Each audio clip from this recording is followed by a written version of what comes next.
SER Podcast.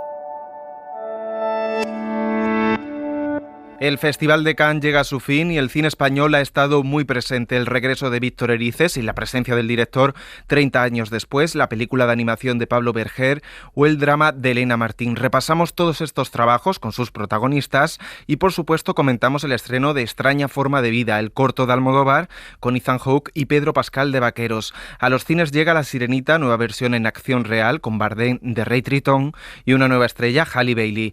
Además, comentamos propuestas españolas como Matar cangrejos o la italiana El colibrí. En televisión, coged papel y boli, que os traemos muchas recomendaciones, las mejores series británicas de la temporada. ¡Acción!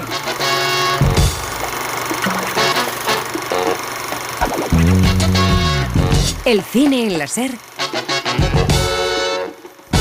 con Pepa Blanes.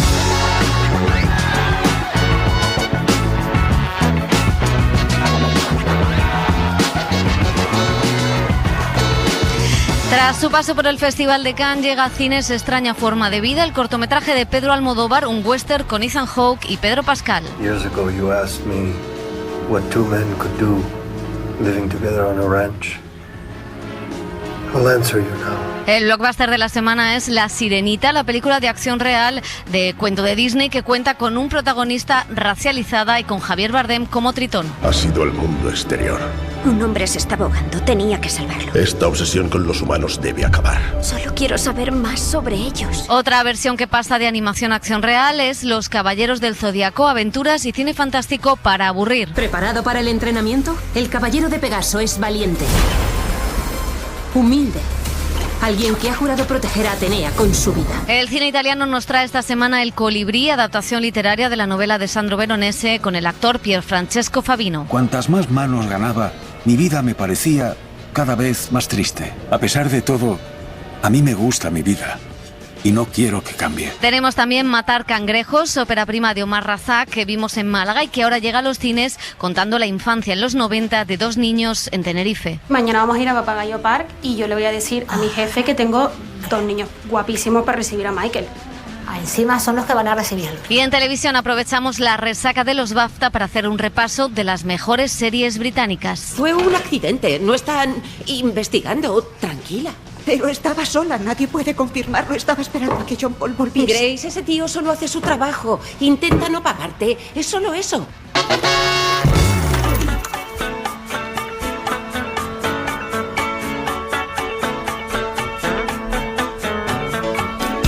El cine en la SER desde Cannes.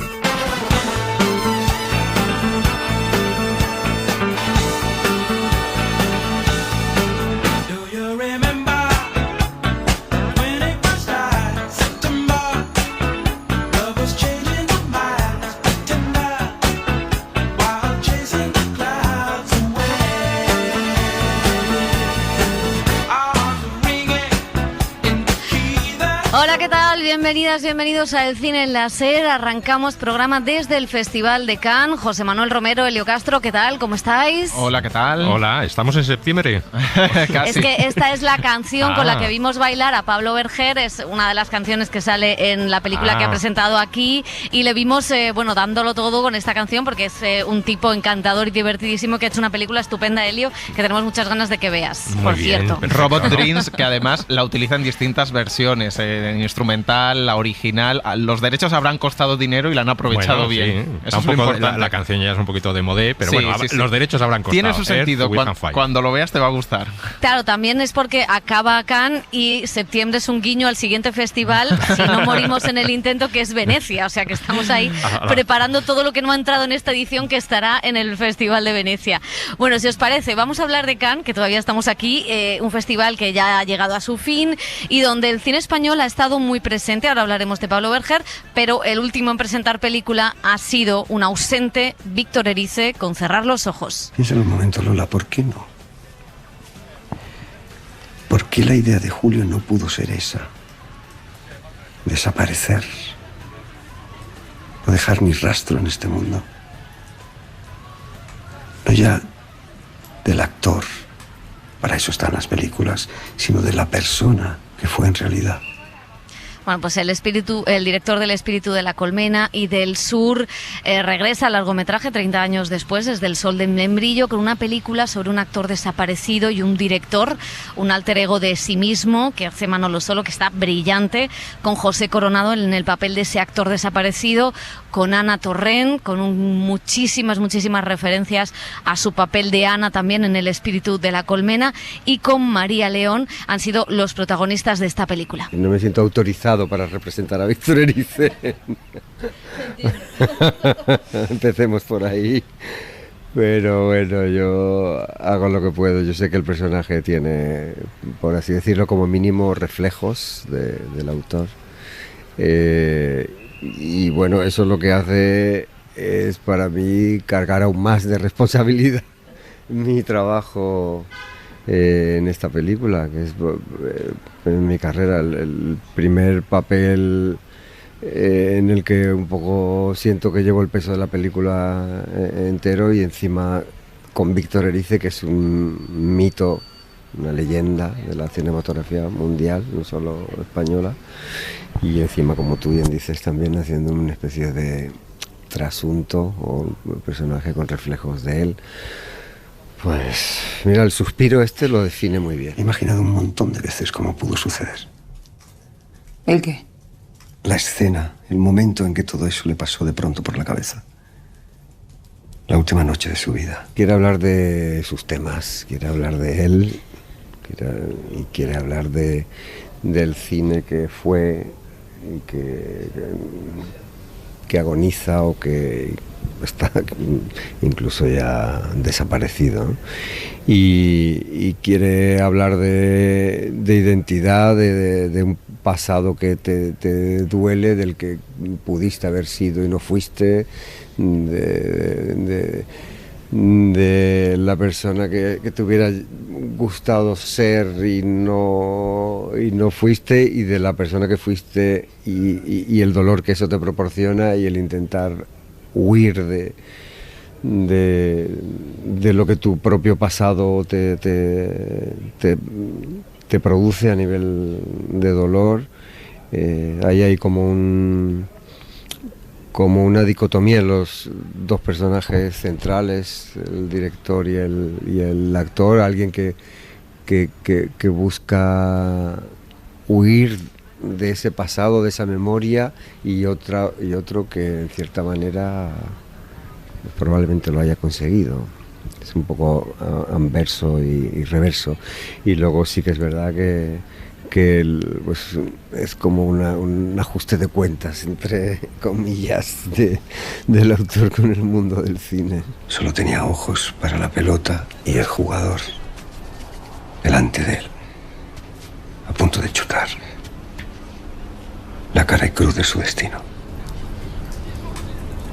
¿Pero fue realmente así como sucedió? ¿Sabes qué? Seguí siendo un peliculero.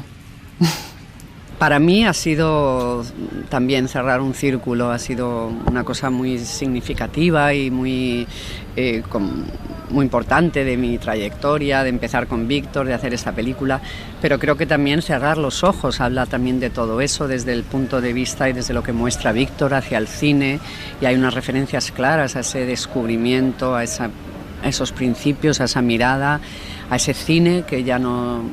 que es diferente ahora, que no se hace de ese tipo de cine, y toda una exposición de memoria, de sentimientos, de homenajes, y sí, el espíritu está muy presente.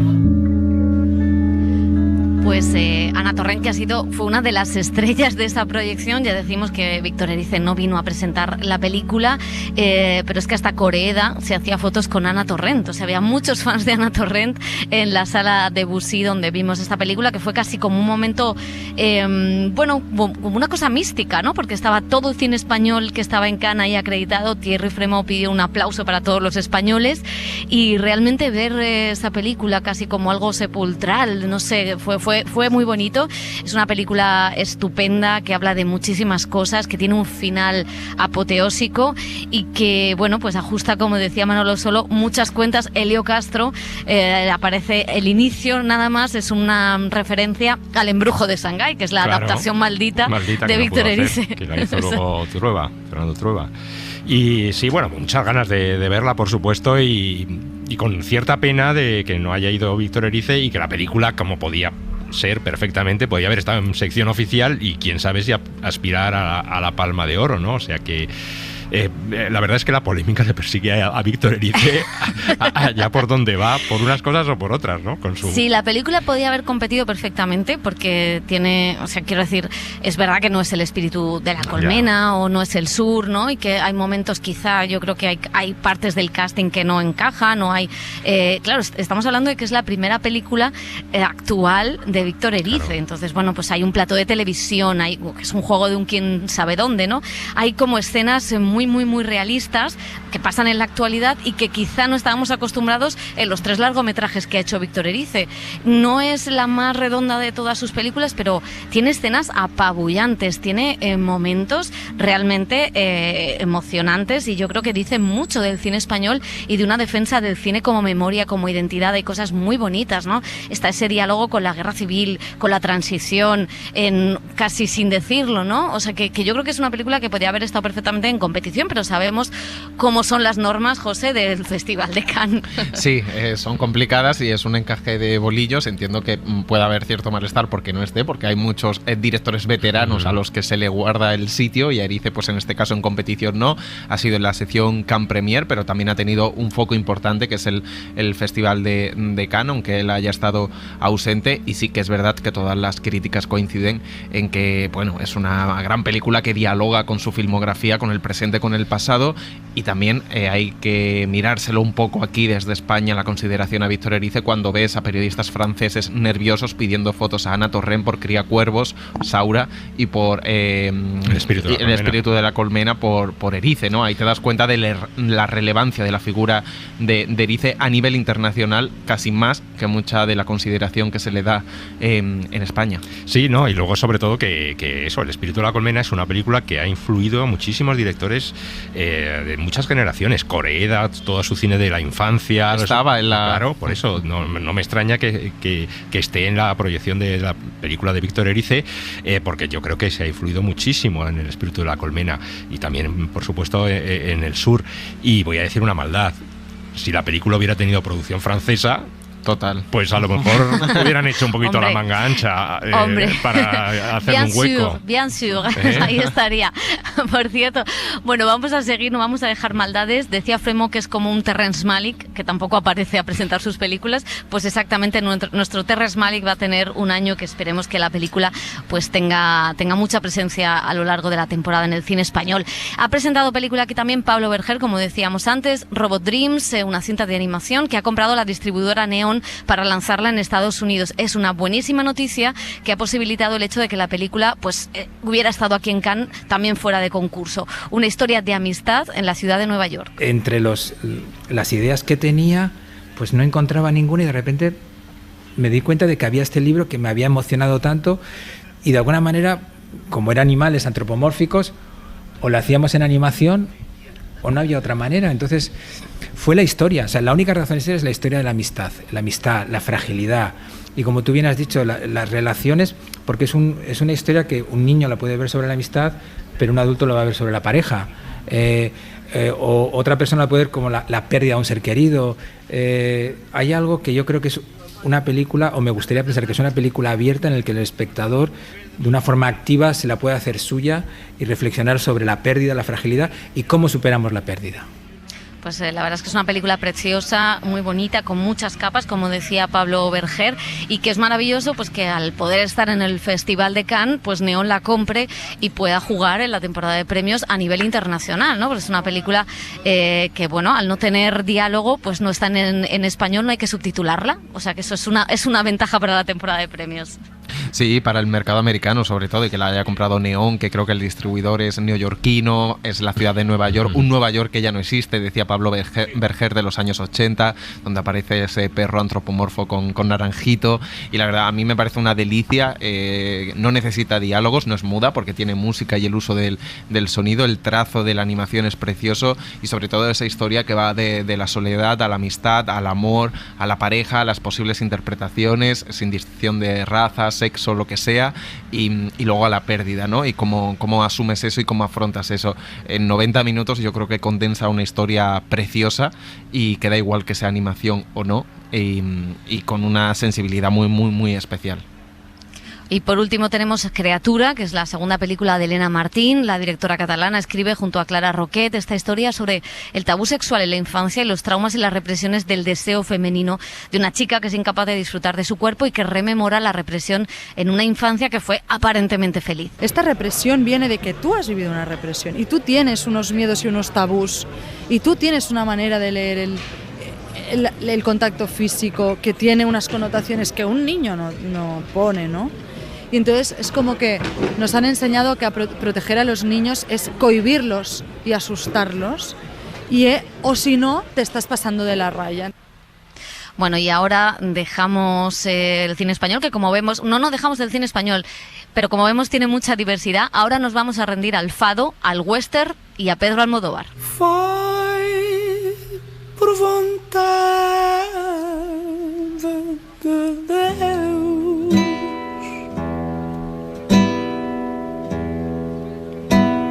que eu vivo nesta. Y tras el revuelo que ha causado aquí en Cannes el cortometraje Extraña forma de vida de Pedro Almodóvar, ahora llega a las salas con una entrada a un precio más reducido, la historia de estos dos vaqueros que se reencuentran muchos años después de haber tenido una relación amorosa en su juventud. Los dos cortos que he hecho para mí son dos caprichos en el mejor de los sentidos, y en los cuales también, por el hecho del formato mismo, me permiten mucha más libertad que cuando te enfrentas a un largometraje. Es decir, un largometraje tiene de algún modo, aunque sea fantasía, aunque le ocurra en otra dimensión, pero tienes una mayor un compromiso con la realidad.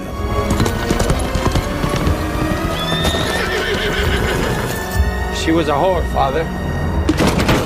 El western no es que de pronto parezca que es el género que más me va, que parece que me va más un musical, pero ya en mi filmografía hay dos apariciones de westerns atípicos los dos. Uno es Johnny Guitar, que es la excepción que confirma la regla de el western es un género macho, exclusivamente macho. Y bueno, Johnny Guitar, las protagonistas son las chicas suficientemente masculinas, son más masculinas que Sterling Hayden. O sea, las que llevan los pantalones y las pistolas son ellas.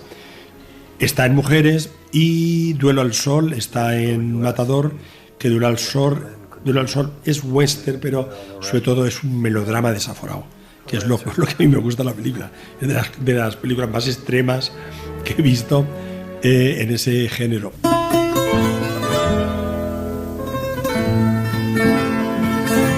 Los géneros no los he respetado. Yo creo que la única vez ha sido Mujeres al borde de un ataque de nervios, que es la única comedia que he hecho, porque en todas las demás había mucha mezcla de o melodrama o de noir o de otros elementos. Entonces, aquí te digo, te advierto, es la película en la que menos he tratado de mezclar, por aquello de que es un género masculino, pero sobre todo americano. Se lo inventaron ellos. Entonces, yo no quería que me dijeran como que había anacronismos, etcétera. Entonces, por ejemplo, todo lo que sale, todos los objetos, los trajes, el modo de vestir, todo eso está, la referencia es el propio western, no la realidad del siglo XIX y la historia americana hasta el siglo XX, hasta que aparecen los coches y hasta la Segunda Guerra Mundial, sino cómo el cine ha tratado esa época. Porque el cine ha estilizado totalmente la conquista del oeste y ha dotado a la cultura americana de una épica que hasta ese momento no tenían. Pues claro, nosotros tenemos la Ilíada, la Odisea, nosotros tenemos los griegos, los romanos, tenemos muchos siglos antes que nosotros, pero ellos no. Estranha forma de vida.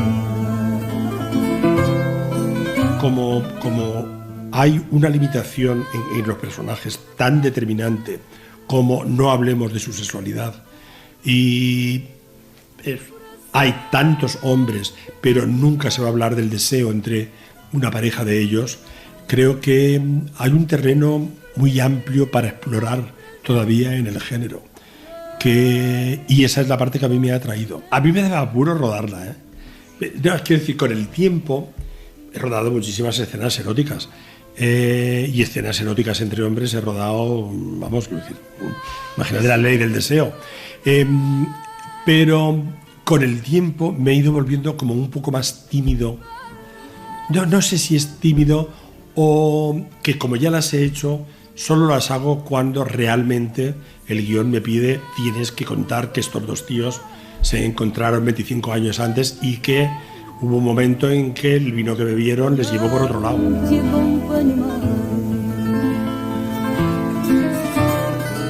Es un homenaje a el Grupo Salvaje. En Grupo Salvaje hay una escena en que entran dos de los que forman el grupo con unas putas mexicanas y empiezan a tirotear las tinajas y se emborrachan, únicamente que no terminan como yo termino. Pero no, porque para mí la idea cuando empecé a escribirlo, cuando empecé ya a completarlo, era que estos dos personajes podrían ser, o sea, dos pistoleros a sueldo que se hubieran conocido en una banda tipo como Grupo Salvaje. Podrían ser dos de ese grupo, que tienen una tórrida historia mezclada con tiroteos, alcohol, putas y follando ellos. Y una vez que se termina aquello, cada uno toma un rumbo distinto y no vuelven a verse hasta 25 años después, que a mí me gustaba también mucho la idea, ya que teníamos un desierto, estaban divididos por un desierto, cada uno estaba a un lado del desierto y bueno, como dice Silva, él sabía que en algún momento iba a cruzar ese desierto. Eu vivo nesta ansiedade. Y el fado es que representa la melancolía de la historia. Quiero decir, desde el momento en que Caetano es portugués y está cantado en portugués, pero es que, quiero decir, es la extraña forma de vida de ellos, siendo como son. Entonces venía a mí, conceptualmente me venía muy bien y ahí decidí, bueno, no es lo típico de un western, pero meto un fado. Que estranha forma de vida. Pedro Pascal e Ethan Hawke son los protagonistas de este cortometraje. El actor de Boyhood decía que en Cannes que había sido todo un honor trabajar con el maestro. I went for a walk and I just felt that something I've done in my life must have been right to get this email. I was so grateful, you know. Y recibía los aplausos en el Q&A posterior al cortometraje cuando decía que recibió un email con el guión del cortometraje, salió a pasear y ahí pensó, algo habré hecho yo bien en mi carrera para tener un guión como este, y ahí fue cuando dijo que sí a trabajar con Almodóvar. Decía que, bueno, pues había sido muy minucioso en su trabajo, pero que había sido un disfrute poder trabajar con un director con esa mirada como la que tiene Pedro Almodóvar. Eso en un pase donde hubo un follón, ya lo contábamos la semana pasada, donde estaba Catherine Deneuve, donde estaba Xavier Dolan, John C. Reilly, entre los asistentes. Y ahora sí, ¿qué os ha parecido el cortometraje de Almodóvar? A mí me ha gustado, me han dado ganas de ver más cosas. La historia se me queda corta, o sea, me parece que tiene una segunda parte de, no voy a decir cómo acaba y tal, pero que de esa historia de los dos vaqueros y cómo su relación o su amor puede estar vista por la sociedad de la época, ¿no? Me parece que la historia podía continuar y me da pena que no se haya continuado, aunque no hubiera sido una película de 2 horas, pues podía ser una película perfectamente de 70 minutos, 80 minutos, o sea, y me gusta cómo está planteada, me gusta cómo se cuenta la película, tiene referencias, por supuesto, a Brokeback Mountain, ya lo comentábamos también la semana pasada. La historia, pues es una historia típica del mundo del oeste, a mí me recuerda tiene un argumento muy parecido. El último tren en Notting Hill con Kirk Douglas y Anthony Quinn, ¿no? También es la historia, hay un asesinato y entonces esos dos vaqueros que se conocieron de joven y que se hicieron muy amigos en la película, pues entonces tienen que pues vuelven a encontrarse, a reencontrarse, ¿no? Y la película de Pedro Almodóvar, el corto de Pedro Almodóvar, pues cuenta un poco lo mismo. Tiene la estética de Almodóvar, a veces muy preciosista, esa cazadora verde fosforito de Pedro Pascal. Pascal. Dice que la sacó de una película de Anthony Mann, o sea que él revisó uno a uno los westerns para ver si podía haber algo de color en los westerns. Decía, es que los vaqueros visten todos igual de aburridos. Sí, pues hombre, eran colores sufridos, se puede decir, y ese me parece pues que se mancha muy fácilmente. Pero bueno, digamos que sí, que es una película pues que tiene todos los temas de Almodóvar, su estética, la banda sonora de Iglesias impresionante, muy bien. También tiene toda la esencia del western, recuerda también un poco a Morricone, a otras partituras de las películas del oeste. En fin, lo mejor que se puede decir para mí es que se me queda corto siendo un corto. Totalmente, y además él, que es muy gracioso porque él dice, bueno, la historia es ahí, pero luego dice, pero bueno, yo he fantaseado con lo que podrían hacer esos vaqueros, y entonces aquí en Cannes, que fue divertidísimo, contó cómo él había planificado esa segunda parte o ese posible largometraje que nunca será, pero que claro, evidentemente estaba lleno de melodrama puro y duro, ¿no? A mí también me ha gustado mucho, me gusta mucho lo que hace, me parece que tiene una de las escenas más sexys del año, me parece que conjuga muy bien el melodrama, el western, esas relaciones, la sensualidad de los dos, no sé, la verdad es que se me queda corto, me parece que es totalmente estetizado, como todo su cine, pero a mí no me molesta eso, al revés, me parece que todas las mezclas que no son típicas, digamos, de ese género americano, ¿no?, fundacional, me gusta cómo las mete, y la verdad es que yo lo he disfrutado muchísimo con las referencias a otros westerns, con las referencias a su propio cine. A mí me da que Pedro Pascal a veces es muy Marisa Paredes en La flor de mi secreto, y eso me hace una gracia tremenda. Y sí que es verdad que es una película de guapos, pero bueno, es que todo el cine de Almodóvar es un cine embellecido, ¿no? Y creo que este capricho lo demuestra. Sí, yo coincido también, que me quedo con ganas de muchísimo más en esta película, de saber más de estos dos personajes. Es verdad que él decía, ¿no?, que los dos cortometrajes que han hecho han sido casi un capricho. Yo creo que La voz dormida tiene una densidad, una profundidad mayor, tanto desde lo formal como desde el texto de Cocteau. En este pues se me queda como en momentos un poco muy cortita la historia entre ellos dos, pero claro, tiene el tono Almodóvar, el toque Almodóvar, como decía Pepa, con el melodrama, homenajeando al western clásico con Ford, también jugando con algo que ha estado en el western casi desde sus inicios, ¿no?, que es ese homoerotismo en muchas de las relaciones que se han planteado, o depende de cómo la mirada deconstruya la relación de los personajes masculinos en el salvaje oeste. Aquí toma decisiones muy interesantes, ¿no?, aparte de ese final con la pregunta que quedó en el aire en Brokeback Mountain, sino pues esos vaqueros haciendo la cama, discutiendo, preparando la ropa. Tiene detalles que están muy bien, es sensual, es erótico, ese flashback en el que están todos los jovencitos que vimos en la alfombra roja, y yo creo que sí, que cumple como capricho y como espinita de lo que en su día Almodóvar no pudo hacer. Bueno, pues aquí vamos a acabar el capítulo Almodóvar esta semana con un mensaje del director a los oyentes: que vean el corto, que disfruten, que se emocionen y luego todos a votar. Es una película de guapos. Entonces, que la vean, que disfruten del entretenimiento del western, y que, por Dios, no nos podemos permitir que haya un cajo de izquierda que se separe de la matriz, del grupo de izquierdas.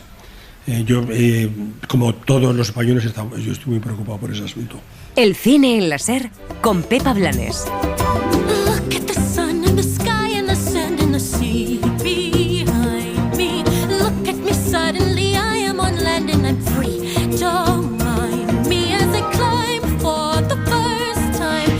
vamos a seguir con los estrenos de la semana que llegan a los cines. Después del éxito en taquilla de Fast and Furious, hay más cine palomitero y familiar. La Sirenita es la película que lleva meses dando que hablar. Versión en acción real del clásico de Disney, con un reparto diverso, con una protagonista Ariel Negra y con Javier Bardem haciendo de Tritón, ese padre, ese rey del mar republicano. Decía que rey solo en la ficción. Has desobedecido las normas. Has ido al mundo exterior. Un hombre se está ahogando. Tenía que salvarlo. Esta obsesión con los humanos debe acabar. Solo quiero saber más sobre ellos. No sé qué hacer. Y Javier Bardem, como decíamos, ha estado promocionando la película en España, presentándola en Madrid. Ha estado hablando con Helio Castro y dice lo que va diciendo últimamente, que es que son sus hijos los que ahora deciden. Yo creo que esta revisión trae una diversidad y una inclusión hermosa en el sentido de cómo en el casting hay una diferencia de razas, una diferencia de acentos, una diferencia de colores, una diferencia de orígenes, que es hermoso y que tiene que ver con el mundo que vivimos actualmente.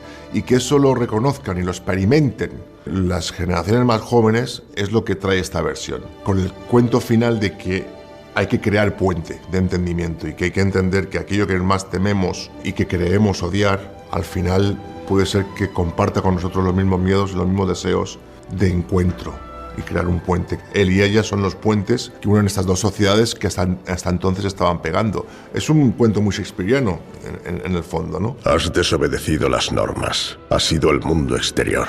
Un hombre se está ahogando. Tenía que salvarlo. Esta obsesión con los humanos debe acabar. Solo quiero saber más sobre ellos. Mi madre trabajaba muchísimo. Yo crecí con mi madre y con mis hermanos. Y bueno, mi madre hacía por la mañana televisión, por la tarde teatro y por la noche teatro cabaret. Fíjate si yo tenía libertad. Yo tenía una llave colgando del cuello. Y eso me ha dado grandísimos momentos y también momentos complicados, ¿no? Gracias a Dios siempre tuve a mis hermanos, que eran mayores y que los pobrecitos eran muy jóvenes, pero también me protegían, ¿no? Con lo cual he sido la sirenita y ahora soy el padre Tritón, ¿no? He tenido un poco de los dos. Y ahora como padre, pues siento la responsabilidad de ejercer ese amor que está ahí para apoyar la individualidad del otro, ¿no? Y no intentar proyectar lo menos posible los miedos y las ansiedades y las expectativas de uno en los hijos, porque eso es injusto para ellos. Under the sea, darling, it's better, don't worry, it's wetter, take it from me. Tengo una canción, lo que pasa es que la canción que se llama Impossible Child, que es una canción original de Alan Menken y Lin-Manuel Miranda, no se puso en la película al final porque, en cierto modo, daba a ver lo que tenemos que entender al final de la historia. Entonces yo entiendo que no estuviese, porque quizás dejábamos el final de la historia menos poderoso si la canción estaba presente, pero aparecerá en los extras de la película cuando aparezca en la plataforma. No sé, te noto algo diferente. No acabo de caer. ¡Tiene piernas, segatona! Pues yo creo que justamente es lo de siempre, pero incluso un poquito más reforzado. El hecho de que en tanta tecnología no se deje el corazón como algo secundario o el alma de la historia. Y creo que el rock lo ha conseguido. Creo que es hermosa, visualmente es impresionante, pero el corazón y el alma del original está por encima. Y por eso la película acaba siendo emotiva. Y eso se debe a los actores. A eso se debe a que el trabajo de los actores él lo tenía muy presente y era para él, desde el primer momento, lo más importante de la historia. Y el director es Rob Marshall, director de películas como Nine, una película, por cierto, en la que casi participa Bardem. I wanna be where the people are. I wanna see them dancing. I love that you go right back to the Hans Christian Andersen tale because that's exactly what I did. Me encanta que menciones el cuento antiguo porque eso es lo que yo hice. Fui al relato original y me encontré con una historia muy moderna sobre una joven que se siente desplazada del mundo al que pertenece. And embarks on this epic journey. Se embarca en un viaje épico y busca compartir su vida con otra cultura y otro mundo. Y fue fascinante ver lo oportuno que sigue siendo que alguien no tenga miedo de alguien que es diferente a él. En este caso, para ella era el mundo humano. Ella aprende a no tener prejuicios de ese otro mundo y a tender puentes entre esos dos mundos. She's a teenager, so she's quite young. It's a sort of a youthful. Ella es una adolescente, es muy joven, pero me encanta lo que dice sobre el mundo en el que vivimos hoy en día, porque sentí que era un leve recordatorio de que todos somos uno y de eso realmente trata la película. Fueron 4 años y medio los que tardé en hacer esta película, pero es algo a lo que me aferré mientras la hacía y que la convirtió en una película muy especial e importante. Y estoy esperando expectante a que se vea en todo el mundo porque es un mensaje muy oportuno. And so I'm excited to actually send it out into the world because I think it's a very timely message. Pobrecita, yo puedo ayudarte. No podrás vivir en ese mundo a no ser que te conviertas en humana tú también. ¿Pero eso es posible?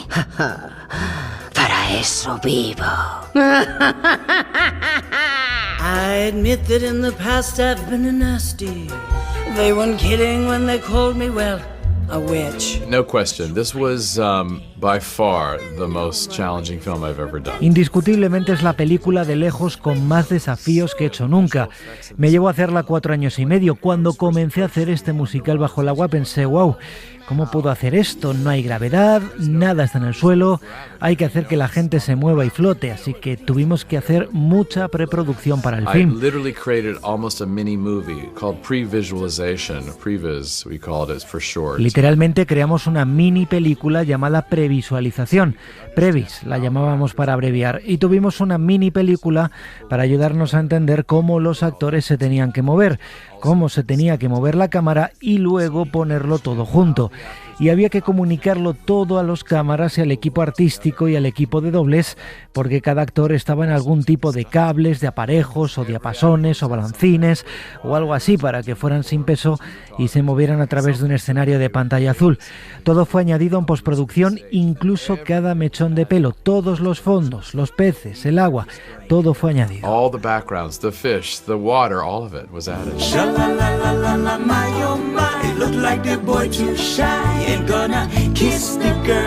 I've been wanting to work with Javier for so long. He's such a brilliant actor. He estado siguiendo a Javier Bardem durante mucho tiempo. Es un actor muy brillante. Me encanta todo lo que hace. Es increíble trabajar con él. Te da todo y es muy emocional. Está lleno de empatía cuando trabajas con él. Es el hombre más encantador que hay en el mundo. Le conozco desde hace más de 10 años, casi 15, y para mí es muy especial y siempre busco algo para hacer juntos. Y haber sido capaz de trabajar con él en esta película es increíble y él era mi primera y mi única opción para trabajar en esta película. He was the only choice, the first choice. Pues Helio Castro, ¿qué tal va Javier Bardem? ¿Es tan encantador como dice Rob Marshall? Sí, en la ahora película, que no nos oye. En la película mojado. Sale. No, sí, hombre, es muy amable. Estas entrevistas ya sabes cómo son, que son muy 5 minutos y el siguiente, ¿no? Pero vamos, estuvo encantado. Eso decía que estaba deseando que la vieran sus hijos porque son los críticos más rigurosos y exigentes que él se ha encontrado en su carrera, ¿no? Y bueno, la película para mí es correcta, o sea, que se ve bien, es verdad que es muy bella, sobre todo el fondo del mar. A mí me parece que podía haber incidido un poco más en ese tema de la diversidad o incluso la conservación de los fondos marinos, que es un tema que preocupa mucho a Javier Bardem, ¿no? Entonces se queda en un preciosismo. Las canciones de toda la vida que ya conocemos con las nuevas versiones pues resultan simpáticas, y yo creo que las nuevas, salvo una, a mí no me convence del todo, ¿no? El rap ¿no? El rap, sí, el rap es muy divertido, ¿no? Y claro, resulta un poco extraño ver a todos los actores ahí en el fondo del mar moviéndose.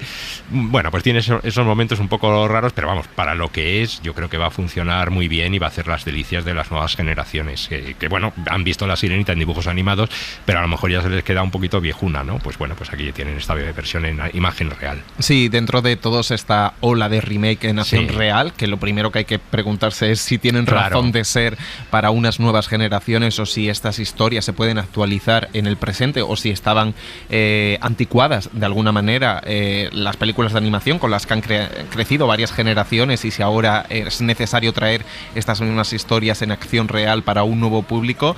Esa es una pregunta que, bueno, es difícil responder porque yo tengo mis dudas de esta película, que aunque la vaya a ver muchísima gente, qué hueco tiene para las nuevas generaciones y qué mensajes deja. Luego la película tiene momentos realmente extraños. Una, antes de los momentos extraños, es como la película original dura 89 minutos y la nueva 130, es decir, por favor, vamos a condensar las cosas. Parece una película de Cannes. Efectivamente, Pepa, 2 horas y cuarto. Vamos a condensar un poquito, aunque tenga un presupuesto muy alto. Es cierto que los efectos digitales, que es lo que más podía chirriar en la superficie, hay menos, porque es una recreación histórica de alguna manera, ¿no? De época. Cuando se meten debajo del mar, en algunos momentos, especialmente el personaje de Melissa McCarthy, de Úrsula, que yo creo que es el que desentona más en toda la película, sí que tiene problemas de los efectos digitales y en la manera de moverse, muy oscurecido. Bardem está pues disfrutando como padre, intentando controlar a la hija rebelde. Hay un momento Benetton en el que se sientan todas las sirenas y cada una es de una nacionalidad, que bueno, esta diversidad que en algunos momentos está muy bien la diversidad, pero que también hay que integrarla de una forma natural, que no resulte un tanto impostada como resulta a mí, al menos en la presentación de la película. Y luego el mensaje, bueno, pues es una princesa en busca del amor, el hechizo, todo lo que no sabemos, y las canciones, pues realmente algunas no funcionan, algunas de las nuevas canciones que han intentado meter no pegan. La película se deja ver, es divertida, está bien hecha, y yo creo que sobre todo la película va a ser la presentación oficial de una nueva estrella de Hollywood como Halle Bailey, que está increíble, que canta súper bien, que tiene otra película programada para Navidad, y que yo creo que va a ser una de las actrices del año.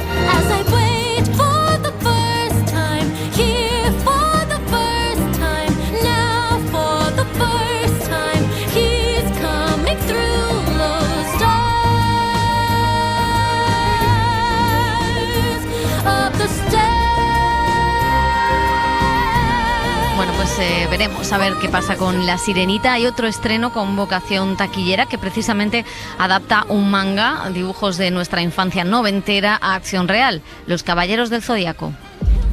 He tenido otra visión. Gente quemándose. Todo se estaba destruyendo. Y vamos también con cine europeo. Empezamos con El Colibrí, que es una adaptación de la novela de Sandro Veronesi, que protagoniza Pier Francesco Favino y Berenice Bejo. Sigue a lo largo de los años a un personaje al que sus amigos llaman así, El Colibrí. Es una historia de amor, amistad y un retrato de Italia. Todos sabemos que lo ganado jugando te hace daño. Mucho más que lo que pierdes. Cuantas más manos ganaba, mi vida me parecía cada vez más triste. Yo no la quiero odiar. A pesar de todo, a mí me gusta mi vida y no quiero que cambie. Y se estrena también Maestro, que es una película francesa protagonizada por Iván Attal. Es un drama sobre un director de orquesta y sus hijos. ¿Qué problema hay? Que no ha sido Altumar Bueno, si me permites, al que le he ofrecido el puesto. ¿Perdón? Mi secretaria se equivocó y llamó a tu padre en lugar de llamarte a ti. Es una broma.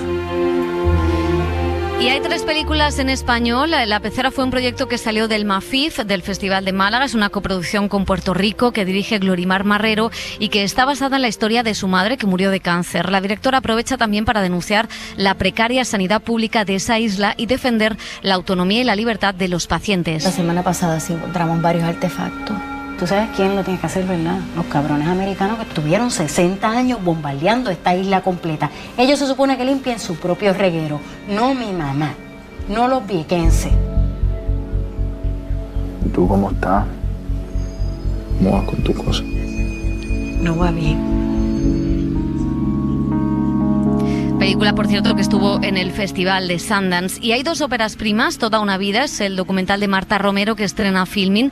La directora valenciana ha compuesto esta película hecha retazos de grabaciones a lo largo de 12 años de sus abuelos y de su historia de amor. Una preciosa historia que ni el COVID ni el Alzheimer consiguen romper. Hola, Yayo. Hola, cariño. ¿Cómo estás? No habla nada. Y tenemos Matar cangrejos, de Omar Raza, que cuenta la infancia de unos niños en el Tenerife de 1993, obsesionados con que el cantante Michael Jackson irá a tocar a la isla. Un retrato de una clase y un momento concreto de nuestra historia. Carlos Guerrero ha hablado con el director y con la protagonista, con Paula Campos, de esta película. Venga, vamos. Que yo no voy a coger higos y menos para mamá, que es una mentirosa. ¿No? Sí, porque te crees esto es lo que te dice. ¿No? Sí. No me lo creo. Sí, porque eres un tonto y te lo crees. Tonta tú, son normal. ¿Cómo que es un normal, payaso? A mi manera. En realidad, la peli no es autobiográfica. Lo que tiene más como mis sensaciones de infancia y recuerdos. Pero digamos que no hay nada plasmado literalmente. No hay o sea, hay como escenas que sí que pueden tener que ver con cosas que yo he vivido, pero nada más. Lo que sí que hay es como hechos verídicos, ¿no? Es como hay como una parte muy documental de cosas que sí que han ocurrido en la realidad. Lo que yo sí que me pasó, y es lo que una cosa que suelo contar, es que cuando fui padre me vinieron muchos recuerdos y quería intentar en esta película transmitir esa sensación. Era más transmitir la sensación que yo tenía cuando vivía allí que contar en sí cosas que me ocurrieron a mí. Viene de Filadelfia, claro, en América. Y en América hay negros. Bueno, hay negros en todos lados. Los negros son negros. Negros por todo el mundo, ¿no? ¿Los negros vienen de África o de América? Los migrantes, ¿no? Los saharianos que aparecen en la película son realmente están ahora como en campamentos que hay montados en Tenerife, en los 3.000 migrantes que hay metidos, ¿no? Pues ellos son de ahí. A mí me hacía mucha gracia esta contradicción en aquel momento entre recibir con las manos abiertas a un negro que no quiere ser negro, ¿no? Y que todo el mundo, bueno, que venga aquí y que viene en su jet, mientras empezaba, en realidad en aquel momento llegaba la primera patera que ni siquiera llegó a Tenerife, ¿no? Ahí hay como una especie de anacronismo, llega a Lanzarote o a Fuerteventura, pero me parecía interesante utilizar eso, y a los que no se les quiere recibir, a los que no se les recibe de la misma manera. Decías antes lo de la frase de en Canarias no hay negros.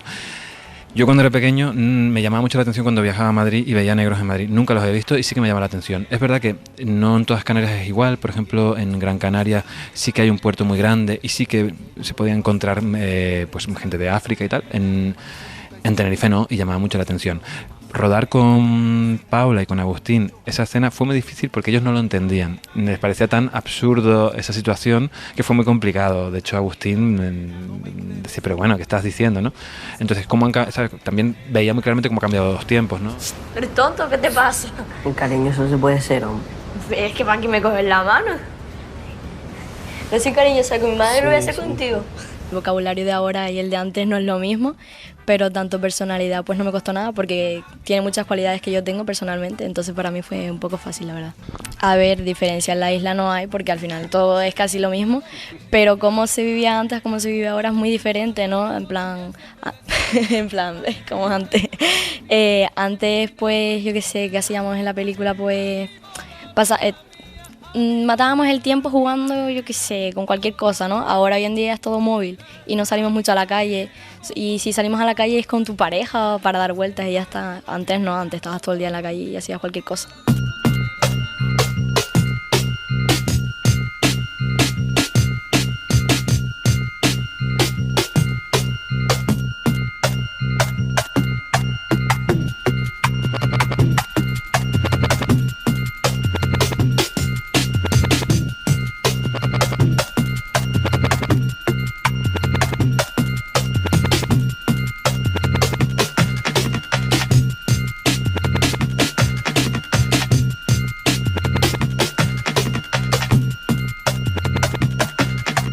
El cine en la SER con Pepa Blanes.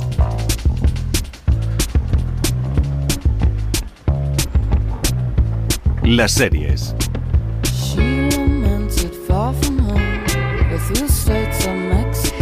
Y vamos a hablar ahora de series de televisión, prestando atención a un puñado de series británicas que han llegado recientemente y que no podemos pasar por alto. Dani Garrán, ¿qué tal? ¿Cómo estás? Muy buenas, chicos. Aquí no pasamos por alto nada. Nada de Exactamente, nada. aquí estamos a la que salta, vamos. Tanto. Bueno, hace unos días se entregaron los BAFTA de televisión y algunas de esas ficciones pues han cosechado varios galardones. Vamos a repasar el palmarés ahora que ya, como decimos, están empezando a llegar a las plataformas. Y una de las grandes triunfadoras de la noche fue I Am, una ficción antológica que ganó 2 premios de la Academia Británica de Televisión, Mejor Drama para uno de sus episodios y Mejor Actriz para la protagonista del mismo, Kate Winslet. Esta serie, creada por Dominic Savage, narra en cada uno de sus capítulos la historia de una mujer enfrentada a una situación límite, desde las relaciones a la salud mental, el empoderamiento o los peligros de las redes sociales. Son historias en parte autobiográficas en las que el guionista y director ha trabajado con las actrices mano a mano para el desarrollo de cada relato. Ya se ha estrenado en Cosmos su primer capítulo, en el que la también galardonada del BAFTA, Vicky McClure, es una mujer atrapada en una relación disfuncional que no sabe cómo dejar a su pareja. ¿Te vas? Sí, voy al gimnasio. No tardaré mucho. No me gusta que lleves mallas. ¿Qué? No me parecen... No creo que sean apropiadas. ¿Apropiadas? Sí. No llevo solo un tanga, Adam, son mallas. Ya. No se me ve nada. ¿Vas a hacer ejercicio? Sí. ¿Por qué vas así? Son mallas de gimnasia. Y ya me las habías visto. Vale. Te he dicho lo que opino. Madre mía, la primera y segunda temporadas de esta serie de Channel 4, de 3 episodios cada una, se emiten semanalmente en Cosmo, en Cosmopolitan TV. Tendremos que esperar un poco más para ver I Am Ruth, el capítulo especial protagonizado por Kate Winslet y su hija, la prometedora Mia Thermpton. Ambas actrices se meten en la piel de una madre soltera de clase media que pierde el contacto con su hija, una adolescente que sufre una peligrosa adicción a las redes sociales. Cuando recogió el BAFTA, Kate Winslet pronunció un discurso en el que hacía un llamamiento para proteger a los jóvenes del lado oscuro de las tecnologías. I Am Ruth was made for parents and their children. For families who feel that they are held hostage I Am by the Ruth se ha hecho perils para padres y sus hijos, para familias que se sienten como rehenes por los peligros del mundo de Internet, para padres que desean poder comunicarse con sus adolescentes pero que ya no pueden hacerlo, y para los jóvenes que se han convertido en adictos a las redes sociales y a sus facetas más oscuras. Vuestras vidas no tienen por qué ser esto, decía la actriz. A la gente que está en el poder y a la gente que puede hacer cambios, por favor, penalizad el contenido dañino, por favor, erradicar el contenido dañino. No lo queremos.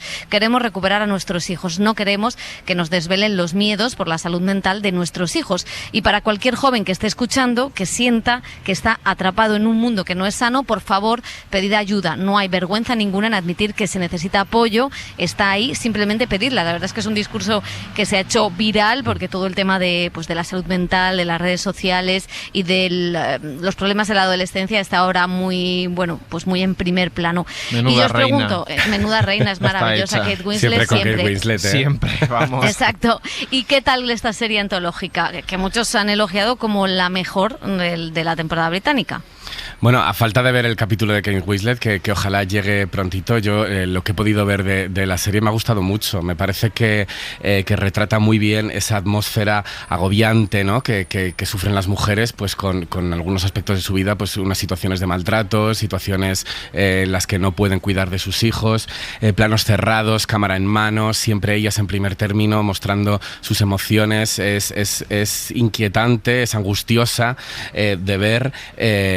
Prácticamente no hay personajes secundarios, es muy cruda, muy íntima, pero donde te identificas muy bien con la mujer, y sobre todo también es esa cosa maravillosa que hacen los británicos, que es apostar un poco por ese realismo social, ¿no? Todas son mujeres de clase media, su género, su posición económica también, pues dificultan y determinan todo lo que les ocurre. Me parece una muy buena serie a tener en cuenta.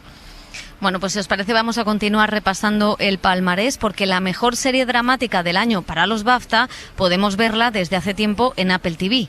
And who by fire, who by water, who Hermanas hasta la muerte es el título de esta serie, que se ha llevado el premio a Mejor Drama y Actriz de Reparto para Anne-Marie Duff. Esta comedia negra se puede ver en Apple TV Plus. Cuenta la historia de 5 hermanas que forman un unido núcleo familiar que comienza a tener problemas cuando el marido de una de ellas muere en extrañas circunstancias. Cuando la compañía del seguro de vida empieza a investigar, pronto reparan en las 4 cuñadas del hombre, a las que no les faltaba razones para deshacerse de él por dominante, controlador y misógino. Ese señor del seguro me ha hecho un montón de preguntas en mi Ese funeral. tío no es un detective, Grace. Es el cretino del seguro. Solo es un idiota. Eva me preguntó que dónde estaba la noche que murió John Paul.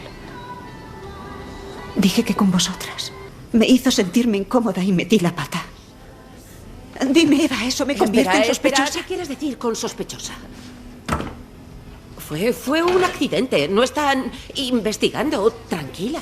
Pero estaba sola, nadie puede confirmarlo. Estaba esperando a que John Paul volviese. Grace, ese tío solo hace su trabajo. Intenta no pagarte. Es solo eso. La guionista y actriz Sharon Horgan está a los mandos de la serie después de darse a conocer en la muy recomendable comedia, a nosotros nos encanta, Catastrophe. Lleva varios años haciendo méritos para ser reconocida como una de las renovadoras de la comedia televisiva contemporánea. No olvidemos que fue la creadora también de Divorce, la serie protagonizada por Sarah Jessica Parker para HBO, y hace 4 años pues firmó un acuerdo para crear series para Apple TV Plus, y esta es una de las que propone y que la verdad ha tenido buenísimas críticas desde su estreno en la plataforma. A ver, Dani. A mí me ha gustado mucho, ¿eh? Me parece que logra un equilibrio muy bueno entre la comedia negra y un asunto tan serio como el maltrato. El hombre que muere en el primer capítulo era pues un auténtico maltratador, posesivo, y es difícil encontrar ese equilibrio, ¿no? Y de repente encontrar risas en un asunto tan serio. Tiene muchas cosas de Big Little Lies, me recuerda mucho a eso, a esa sororidad, a esa amistad entre mujeres, tapando un crimen, ayudándose entre ellas. También tiene mucho de drama familiar y cómo no funciona esa familia disfuncional, que hay pequeños piques entre ellas, las hermanas son muy diferentes entre ellas, pero logran muy, muy buena química. Tiene segunda temporada ya anunciada, así que vamos a seguirla de cerca. Venga, pues nos la apuntamos. Y nuestra querida Derry Girl se llevó 2 premios en la categoría de comedia, el mismo número que Esto te va a doler, la serie que muestra la cruda realidad de la sanidad pública. Pero vamos a detenernos en un thriller recién estrenado en Filmin que también ha conseguido un galardón.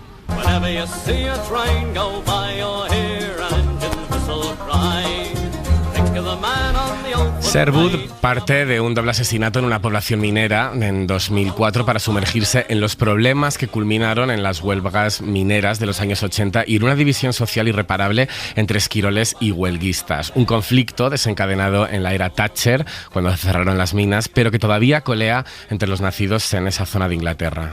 El perfil de la víctima Gary Jackson. Buen marido, padre y abuelo. Minero jubilado. Políticamente activo como miembro del NUM, junto con otros exmineros del norte. La propietaria del bar dice que Dean le lanzó una bola de billar después de que Gary usara la palabra esquirol. Se tomó sus habituales 3 pintas mixtas. Los vecinos dicen que llevaba años llamándoselo y nunca había pasado nada. El guionista James Graham, natural de esa zona minera, es el creador de esta serie que se inspira en 2 asesinatos reales que ocurrieron en el pueblo en el que creció y que ha querido llevar a la ficción como advertencia de lo que ocurre en las comunidades divididas, dando a entender que la conflictividad laboral de los años 80 fue provocada para derrotar a los sindicatos y poder aprobar medidas neoliberales en la economía. Y esta es una serie que gustará a Ken Loach. Y a Pepa Blanes. En cuanto vuelva de Cannes y la vea, está con puño en alto. Se va a hacer un maratón, Pepa. Ya lo estoy viendo. Te digo yo a ti que sí. Bueno, pues aunque los BAFTA se haya ido de vacío, esta semana ha llegado también a Filmin otra de las series británicas de la temporada, Somewhere Boy. Out in the West Texas town of El Paso, I fell in love with a Mexican girl. Somewhere Boy narra la historia de un joven que ha pasado toda su vida encerrado en una casa hasta que la muerte de su padre le permite descubrir el exterior. Danny, que es el protagonista, vive relativamente feliz en ese aislamiento, hiperprotegido por su padre, con el único entretenimiento de ver películas clásicas antiguas que han acabado siendo su única ventana al mundo. Todo mientras se protege de los monstruos con los que su padre le asusta, que viven fuera de su casa. Háblame otra vez de los monstruos. Solían esconderse y fingir que eran como tú y yo. ¿Por qué se escondían? Porque había tanta bondad en el mundo que se sentían avergonzados. Demasiadas cosas buenas. ¿Por ejemplo? Tu madre, ella era buena. ¿Y qué le pasó? Se la llevaron. Esta miniserie es la primera creación del guionista Pete Jackson, que ha contado con el apoyo de la productora de The End of the Fucking World, que le abrió las puertas de Channel 4 para poder estrenarla. El actor Lewis Griven es el joven que después de una infancia secuestrada sale al exterior con todas las dudas, inquietudes y miedo a descubrir todo lo que se le había ocultado hasta entonces, como si fuera un extraterrestre que descubre nuestro mundo. No estaba encerrado. Podía irme cuando quisiera. ¿Por qué no lo hiciste? No me encerró, me estaba protegiendo. ¿Y te lo creíste? ¿Qué? Se lo inventó, ¿no? No se inventó nada. Claro que sí. Era un buen padre. Sí, ya, el puto padre del año. Bueno, ¿algo que comentar del puto padre del año? Pues maravillosa. Yo, de todas las que hemos hablado hasta ahora, si solo tenéis tiempo para ver una, por favor, ved Somewhere Boy, porque es una de esas series raras que toca muchos temas y todos ellos lo hace con brillantez, ¿no? Con muchísimo acierto. El trauma, el abuso, la pérdida, el duelo, los monstruos, tanto reales como metafóricos, la familia, el personaje principal está brillante, como ese chaval que acaba de salir al mundo, que piensa que es el único superviviente junto con su padre y luego se da cuenta de que no, de que todo está a su alcance, como va descubriendo las cosas, como también hay un drama familiar dentro de la familia que la acoge, personajes muy muy bien escritos. Para mí esta sí que es la mejor del año y no se ha llevado ningún BAFTA. Pues me da que vamos a hablar ahora @policía. Vamos a hablar ahora también del puto padre del año. Exactamente, vamos a cambiar de tercio porque no podemos esperar más, ya solo queda un capítulo para que acabe Succession. Claro, yo estoy en Cannes, entonces voy muy retrasada. Se siente, o sea, como me hagáis un spoiler, os cuento todo el semen que salen de Idol. O sea que cuidadito con lo que hacéis en Madrid. Bueno, Madre las piezas mía. están colocadas para ese final, que pronto vamos a conocer el destino de los hermanos Roy. Venga, os dejo comentar, pero vamos a escuchar un momentazo sobre el dinero y la oda al patriarca que hace Kendall. El dinero, la sangre vital, el oxígeno de esta asombrosa civilización que hemos construido del barro. El dinero, los corpúsculos de vida que brotan por toda esta nación y mundo, llenando a hombres y mujeres a cada rincón de deseo, acelerando la ambición de poseer, de fabricar, de comerciar, de obtener rédito, de construir, de mejorar. Los grandes géiseres de vida que construyo.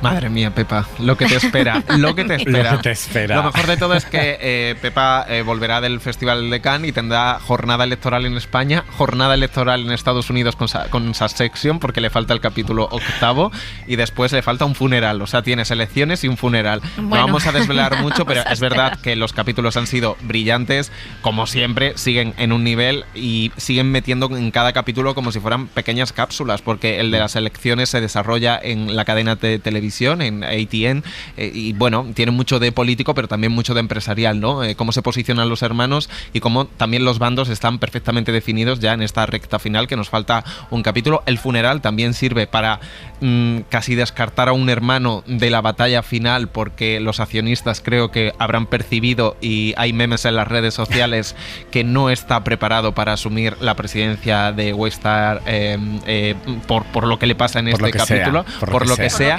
Y entonces nos quedamos con ahí dos bandos, que es un poquito pues el bando nórdico progre y el bando un poquito nazi por el otro lado, nazi con dudas por el otro lado, y la verdad es que es súper emocionante. He visto el tráiler ya del capítulo final y no sé qué nos tendrán preparado, pero sigue siendo una cosa espectacular, y Jeremy Strong y Sarah Snook están haciendo unos papeles que yo no sé si los vamos a poder ver en otras series o en otras producciones a los nivel de cabeza, porque están increíbles. Dani. Yo no tengo nada que decir porque no quiero desvelar nada para Pepa. No pasa Lo único nada, que digo es no que tenemos miedo. me encantaría que este final de temporada saliera al exterior, porque en los otros finales de temporada siempre han sido fuera, en esa villa de la Toscana, que hicieron uno, en el castillo de la Campilla Inglesa. Me encantaría que recogieran un poco el guante de este penúltimo capítulo y se fueran al Caribe a terminar allí la temporada y a tirarse los últimos trastos a la cabeza y matarse entre ellos. Pero bueno, ya lo comentaremos. Bueno, pues la semana que viene les prometemos a los oyentes un final apasionante de Succession en el Cine en la SER. Chicos, muchas gracias, lo dejamos aquí, adiós. El Cine en la SER con Pepa Blanes.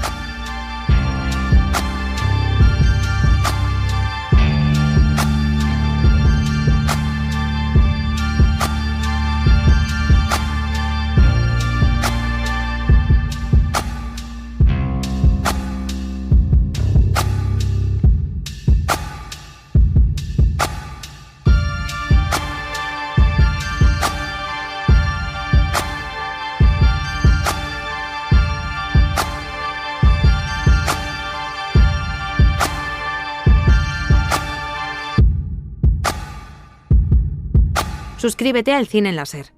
Escúchanos en directo en la SER los sábados a las 7:30 de la mañana y los domingos a las 3 de la madrugada. Cadena SER. La radio.